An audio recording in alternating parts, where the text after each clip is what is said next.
இருக்காரு. சுற்றுப்பயணத்துல பல்வேறு இடங்களை செல்லும்போது அது சரியான முறையில் அனுமதி வழங்கன்ற குற்றச்சாட்டு வைக்கிறாங்க. காவல்துறை வந்து ஆளுங்கட்சிக்கு வந்து அனுமதி வழங்குது, ஆனா எங்களுக்கு அனுமதி வழங்க மாட்டேங்குது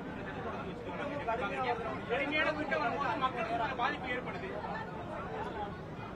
அண்ணா, திரு விஜய் அவர்களுடைய சுற்றுப்பயணத்தை பொறுத்தவரை அதிகமாக கூட்டம் வர்றாங்க, கூட்டம் வரல அப்படிங்கிறது ரெண்டாவது கருத்துங்கண்ணா. ஏன்னா மக்கள் இன்னைக்கு காட்சி ஊடகத்தில் அவ்வளவு பாக்குறாங்க, நேரில் வர்றாங்க, கூட்டம் வந்தால் சந்தோஷம்தான்.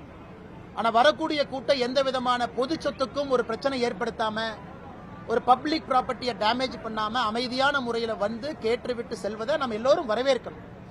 இன்னைக்கு தூத்துக்குடியில அவங்க அடுத்த கட்ட பயணத்திற்கு அனுமதி கோரிய பொழுது அந்த காவல்துறையினுடைய அதிகாரிகள்லாம் திருச்சியில் ஏற்பட்டிருக்கக்கூடிய பொது சொத்தினுடைய சேதத்தை சொல்லியிருக்கிறாங்க. அதெல்லாம் இங்கே நடத்தப்படக்கூடாது என்று. அதனால் இது இரண்டுக்கு பேர்த்துக்கும் பொறுப்பு இருக்கு. விஜய் அவர்களுடைய கட்சிக்கும் பொறுப்பு இருக்கு. வரக்கூடிய கூட்டத்தை கட்டுக்கோப்பாக கொண்டு வந்து பொதுமக்களுக்கு இடையூறு ஏற்படுத்தாம, அதே போல அரசுக்கும் ஒரு பொறுப்பு இருக்கு. ஏன்னா இன்னைக்கு ஒரு குறிப்பிட்ட நேரத்தில் அவங்க பர்மிஷன் கேட்கறாங்க, சனிக்கிழமை ஞாயிற்றுக்கிழமைன்னு கேட்கறாங்க. அதை கொடுப்பதற்கான முயற்சியில் அரசு இறங்கணும். இதுல வந்து பர்மிஷன் கொடுக்கல எல்லா கட்சிக்கும் இதே பிரச்சனை தான். பாரதிய ஜனதா கட்சிக்கு என்ன பர்மிஷன் கொடுத்துறாங்களா? ஒன்னர் அரசியல் கட்சியாக வளர வேண்டும் என்றால் இதையெல்லாம் சமாளிச்சாத்தானே ஆட்சிக்கே வர முடியும், இதையெல்லாம் சமாளிச்சாத்தானே ஜெயிக்க முடியும்.